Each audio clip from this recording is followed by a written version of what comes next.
नमस्ते श्रोतागण। कहानी चैनल में आपका स्वागत है। आइए सुनते हैं डॉक्टर सूर्यबाला जी की कहानी सजा याफ्ता। आगे आगे हरलाल था, अटैची और बिस्तर बंद लिए। पीछे पीछे दादा। मां जी के पैर छुए तो बड़े प्यार से मिली। कब आए? ट्रेन ज्यादा लेट तो नहीं थी? हाँ, आजकल ट्रेनों का कोई भरोसा नहीं। अच्छा, घर में सब कैसे हैं? बहू कैसी है? बच्चे? अब तो स्कूल जाते होंगे ना? बड़ा तो सुना चौथे में गया। बूढ़ी हो रही हूं ना भाई, याददाश्त कमजोर होती जा रही है। मांझी में सबसे मजेदार बात यही है, खुद ही प्रश्न भी करेंगी, खुद ही उनके उत्तर भी देती जाएंगी। दादा बड़ी मुश्किल से उनकी स्वतः प्रश्नोत्तरी के बीच जी और क्या, जी हाँ कह पाए थे, खड़े खड़े ही कि खुदीराम जरूरत से ज्यादा मातहती अंदाज में सलाम ठोक कर बोला, वो माता जी क्या नाम से मुंसिफ साहेब आना चाहते हैं? और आदत के मुताबिक अपनी अर्दली वाली लाल बेल्ट और कलंगी पर हाथ फिराने लगा। कौन? संदीप? मांझी एकदम हड़बड़ा जाती हैं। तो बुला लाओ। ना, वो तो घर के हैं। और उसी तेजी से दादा की ओर मुड़कर जल्दी से कहती हैं, अच्छा तो तुम हाथ मुंह वगैरह धो, कपड़े बदलो, सफर के थके होगे। मैं जरा। फिर मुझे हिदायत देती हैं, शालिनी ले जाओ अपने दादा को उनके कमरे में, थके होंगे, वहीं चाय वगैरह। कमरे में आकर दादा ने पूछा है, कैसी है शालू? अच्छी दादा। भाभी कैसी हैं? ठीक ठाक। और उसका क्या? जब तक दर्द नहीं उभरता तब तक ठीक। मिंटू और पिंटू? खिलवाड़ी ज्यादा हो गए हैं और क्या। कितना भी कहो, पढ़ाई लिखाई में दोनों का मन नहीं लगता। दादा के माथे की रेखाएं गहरा आई। टिक्कू मुझे याद करता है? उसे तो उतनी याद नहीं, दूसरों के मुंह से तेरा जिक्र सुन सुनकर जरूर रटता है। कुल 3 का ही तो था जब पिछली बार तू आई थी, और 2.5 साल होने को आए। फिर थोड़ा रुक कर कहते हैं, मिंटू का बहुत आने का मन था। अरे तो साथ लाना था ना, क्यों नहीं लाए? यूं ही, पढ़ाई वढ़ाई। दादा रुक रुक कर एकाध कारण और जोड़ते हैं, वे ज्यादा विश्वस्त लगे। बाहर मांझी संदीप से बातें कर रही हैं। और सुनाओ संदीप, मम्मी आ गई रानी खेत से?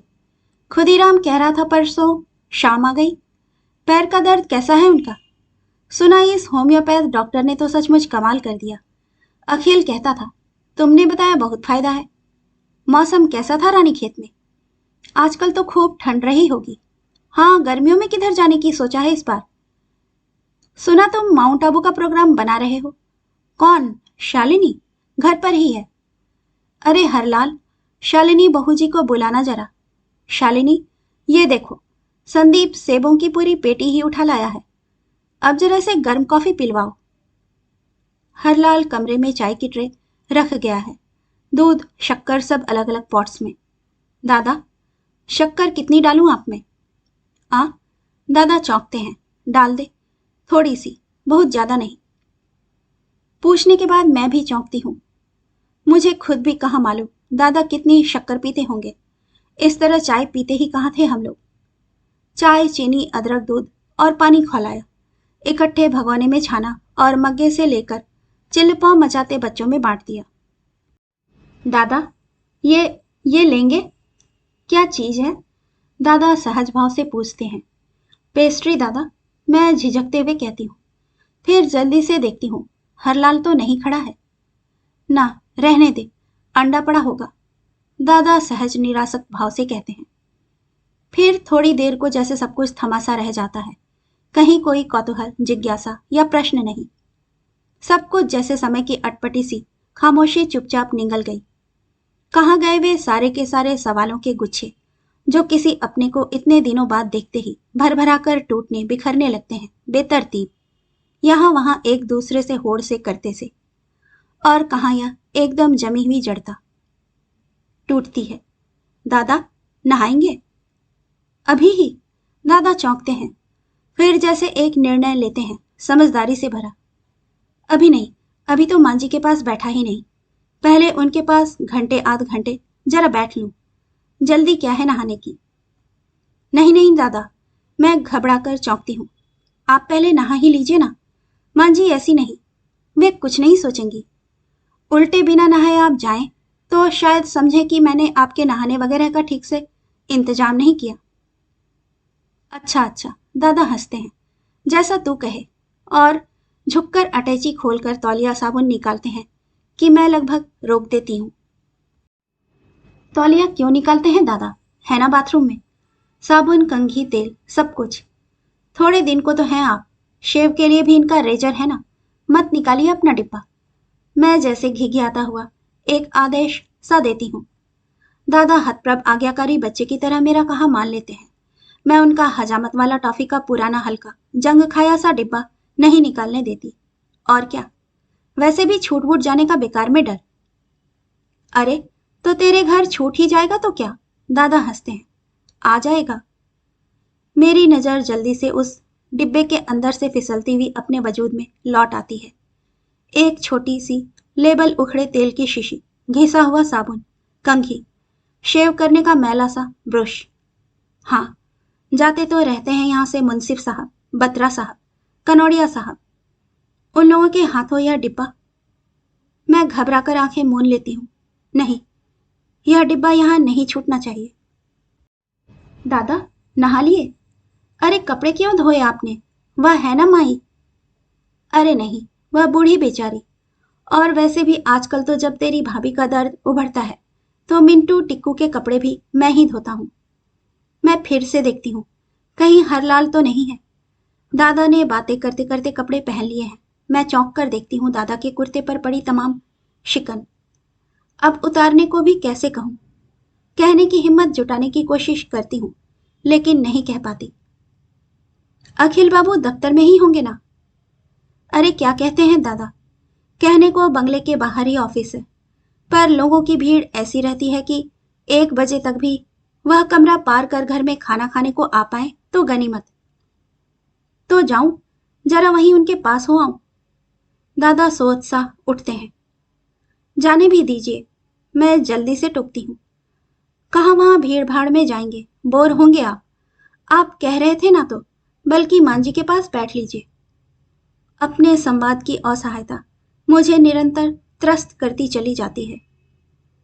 लेकिन दादा हर तरह से सहज हैं, खुश हैं।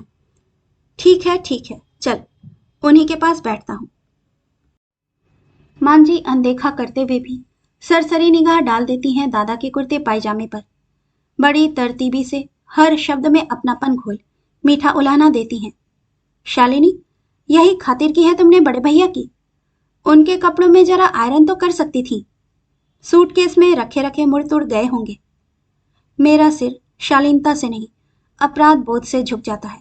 अपराध बोध भी आयरन न कर पाने का नहीं, बल्कि इस स्थिति के पैदा हो जाने का। कैसी त्रासद होती है ऐसी स्थिति जब हर शब्द अपना अर्थ बदल देता हो। सवाल भी जवाब भी सिर झुकाकर दिया गया। कहा था, करने ही नहीं दिया कि क्यों बेकार परेशान होती हो। अरे तो अखिल का कुर्ता पाजामा दे देना था। यह कोई गैर का घर थोड़ी है, उनका अपना ही घर है। मांझी ने सतर्कता से हर शब्द पर रंग रोगन चढ़ाते हुए अपना मंतव्य जता दिया था। और दादा इस सारे संदर्भ से अनभिज्ञ, अबूझ, नादान आंखों से कभी मुझे, कभी मांझी को हतप्रभ हैरान से देखे जा रहे थे। अखिल दफ्तर से उठकर लंच पर आ गए। हेलो दादा।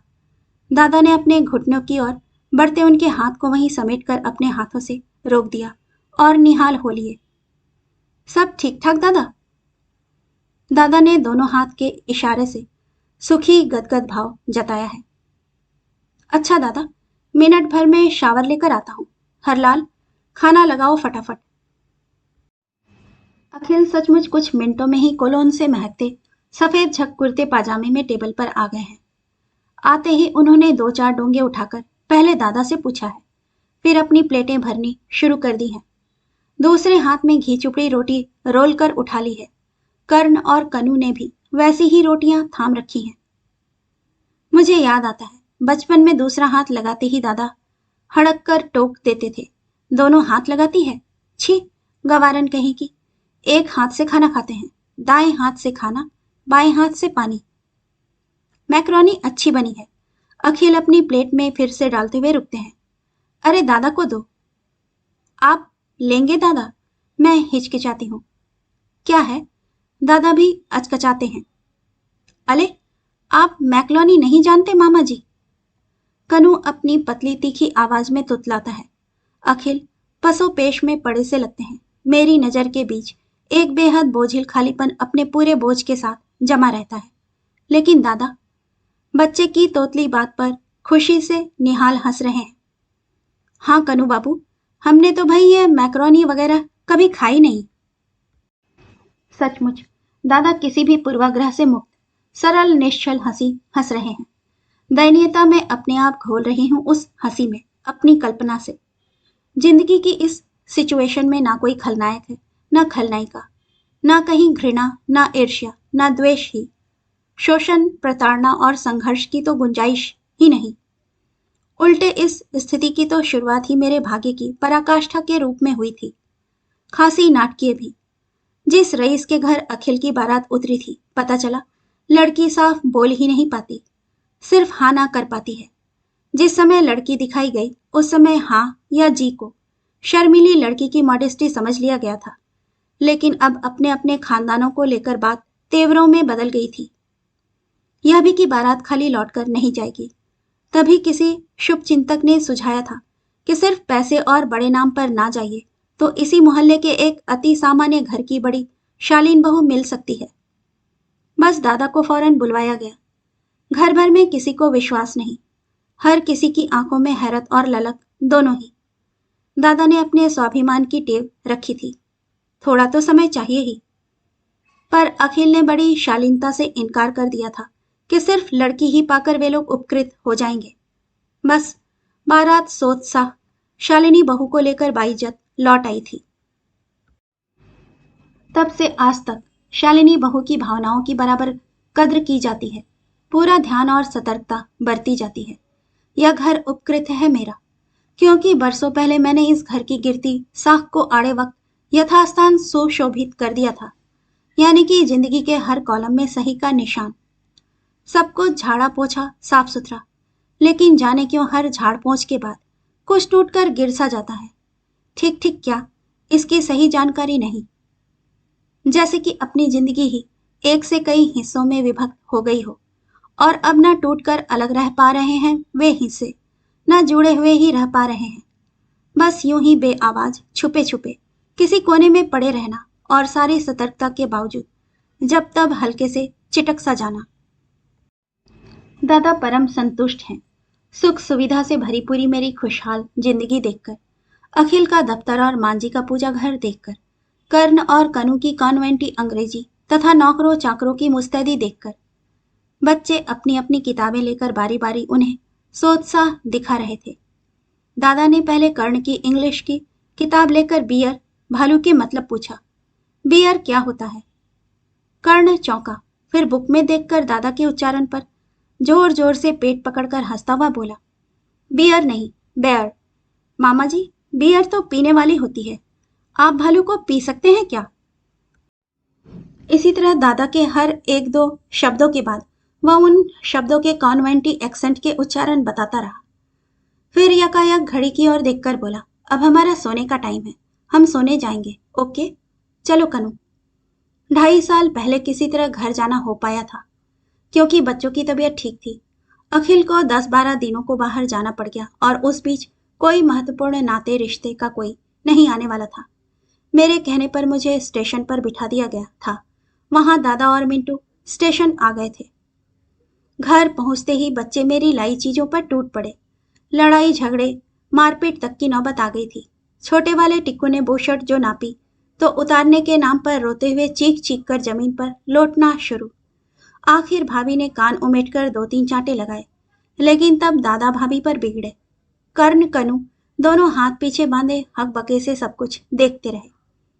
दोपहर आइसक्रीम वाला बोला। मिंटू टिक्कू ने शोर मचाना शुरू किया। दादा खुश होकर जेब से पैसे निकालने लगे। उन्हें ज्यादा उत्साह कर्ण और कनु को आइसक्रीम खिलाने का था, लेकिन कर्ण बड़े सर्द से लहजे में बोला था, हम बाजार की खुली आइसक्रीम नहीं खाते। मैंने फौरन डांटा था, अरे ये वो वाली नहीं है, अच्छी वाली है, कागज में लिपटी। दोनों बच्चों ने आश्चर्य से मेरी ओर देखा था। हमेशा आइसक्रीम चाट चनाचूर वाले की आवाज के साथ ही घर में मचते शोर शराबे चिल्लपों को सुनकर एक दिन कनु भाभी से पूछ रहा था, आप घर में आइसक्रीम नहीं जमाती? अस्त व्यस्त आंचल से माथे का पसीना पोंछती अंगीठी के सामने रोटियां सेकती भाभी ने उल्टे खुश होकर कनु की बलैया ले ली थी। लो, हम भला आइसक्रीम किस में जमाएंगे? तुम्हारे घर तो बड़ा सा फ्रिज है, उसमें जमाते हैं ना। कनु ने फट से टोका था, तो आप फ्रिज खरीद क्यों नहीं लेती? लेकिन फिर तुरंत ही भाभी के उत्तर की प्रतीक्षा किए बिना बड़ी बुजुर्गियत से अपनी गलती सुधारी थी। लेकिन आपके पास उतने पैसे नहीं होंगे ना। भाभी हंसी थी। कनु और भाभी की बातचीत सुनकर दादा भी कमरे में से उठ आए थे और फिर वे लोग सबसे कहते फिरे थे, बच्चे की तोतली बातें, कि कितना जहीन है कनु, कि इतना छोटा होने पर भी कितना समझता है। चारों ओर कनु की अकलमंदी के चर्चे। और मिंटू तो पड़ोस के सारे घरों में कर्ण को घुमाता फिरा। जहां जो लड़का मिलता कहता, मेरी बुआ का लड़का है, क्लास 4th में ही है, लेकिन ऐसी इंग्लिश बोलता है कि तुम भी नहीं बोल सकते। तुम्हारी 8वीं की किताबें पूरी फर्राटे से पढ़ जाएगा।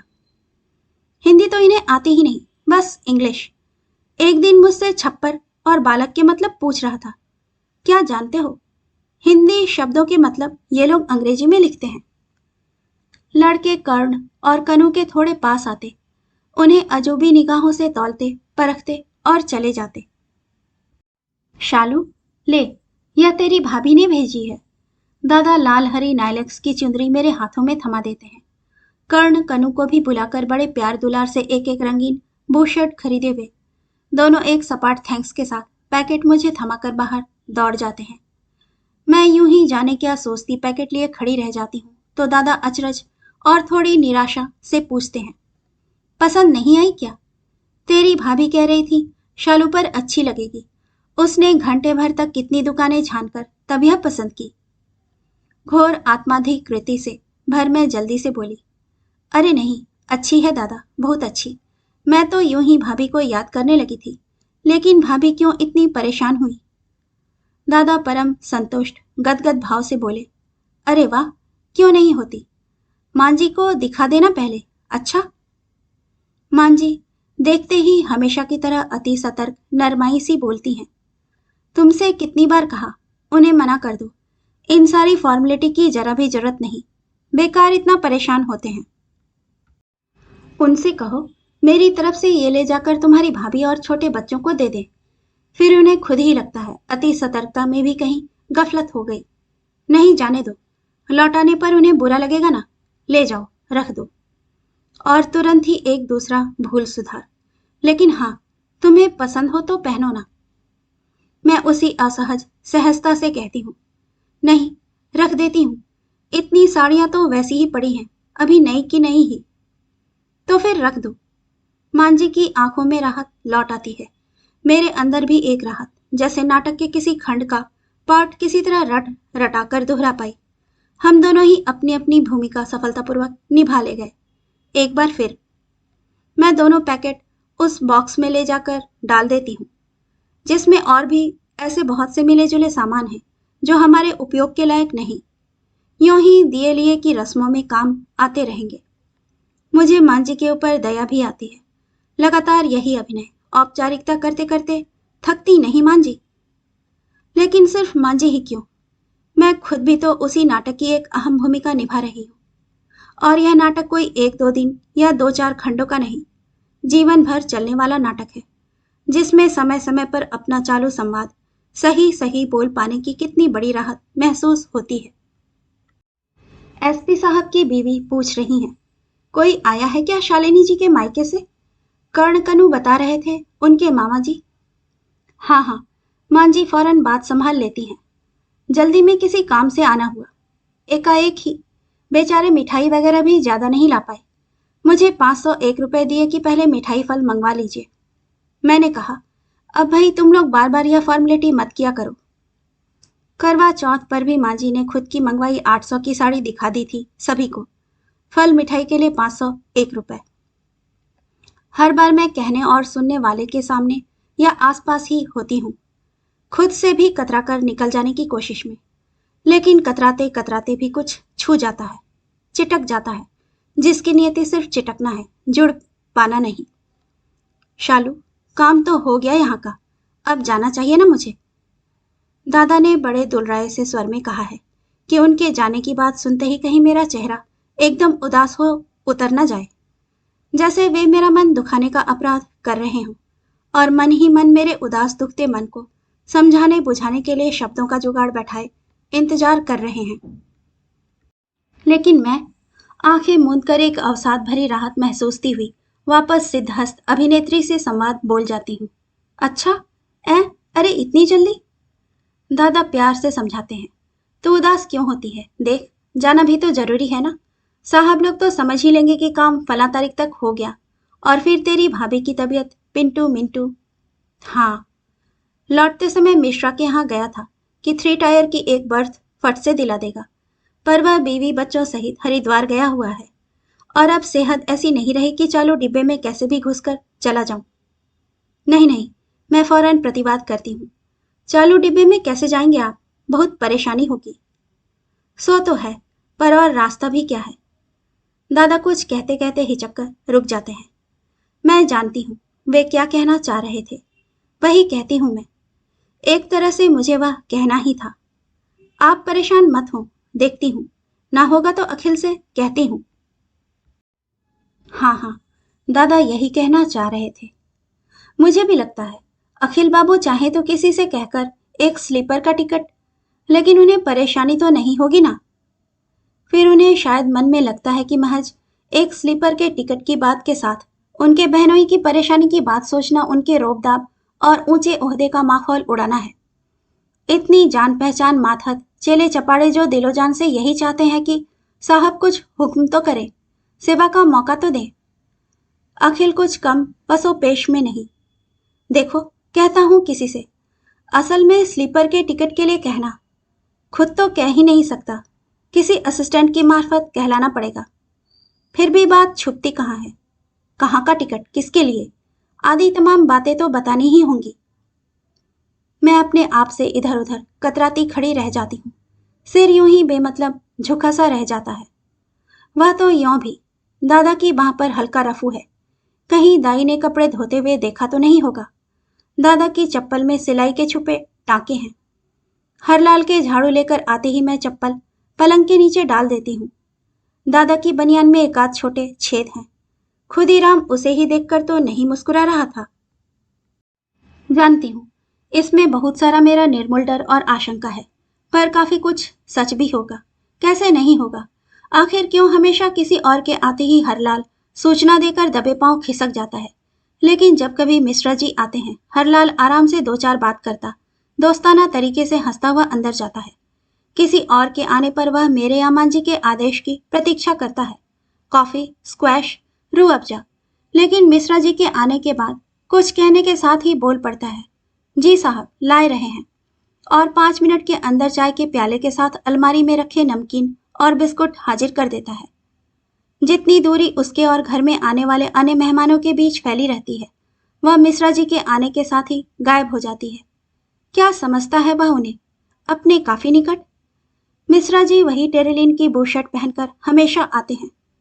वह दूर से ही देखकर कहता है मांझी से, सरकार, वो मिश्रा जी आए रहे हैं, बहू जी के मायके वाले।